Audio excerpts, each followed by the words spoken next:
6h20. C'est peut-être son pétard du soir, peut-être fumé un peu tard. Il est pas bien, il traîne ses charentaises jusqu'à la cuisine, fait couler un café en croquant sa vitamine. Il baille, se fait craquer les cervicales, vise le paquet de madeleine, pas même une petite dalle. Il se dit que ça fait un bail qu'il va à staff à reculons.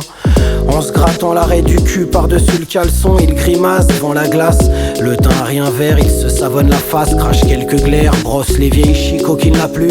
Joie, sourit, sourit plus, sourit, sourit plus. Il pense au trou de la sécu dans sa bouche, hallucine un instant sur son rictus de galouche. À pas loin de 40 ans, il ironise, relativise, dédramatise en chantant le slogan: bosser pour manger, oui, mais pour manger faut des dents, non.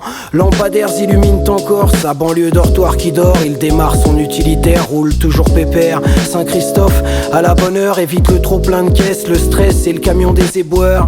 À la radio, les infos, les faits divers, un brin maso, il écoute Jean-Jacques et la France en colère. Paris éteint ses lumières, l'aurore est magique, lui met son clignotant et sort du périphérique.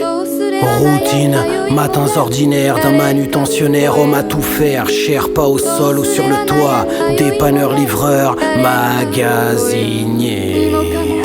Enculé de patron, la crise à bon dos.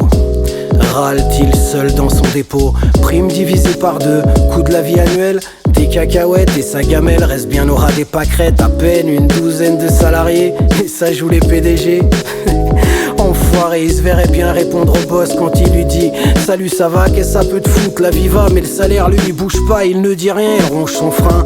Il en dirait trop, préfère bouffer fièrement sa soupe au glavio. Pour le coup du coup de la vie, il pratique le coup du temps. La déprime au rendement, bosse de plus en plus lentement. Il y a 2 ans le dos, l'année dernière c'était l'épaule, maintenant c'est le poignet.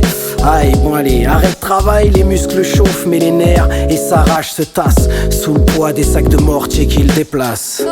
Routine, matins ordinaires d'un manutentionnaire, homme à tout faire, cher pas au sol ou sur le toit, dépanneur, livreur, magasinier. Il n'est que fou à temps partiel, il débauche à midi, il vomit ville, voiture et crédit. Poète rural dans ses temps de jeu, dans une banlieue bourgeoise où il se plaît être gueux. Le magasinier en magazine, plus que ce que le client voit en vitrine. Funambule de l'esprit, il dit la vraie vie est nourriture, qu'elle remplit le demi-caddie et les poésies qu'il mature. Artisanat d'une anti-star qui se lève tôt.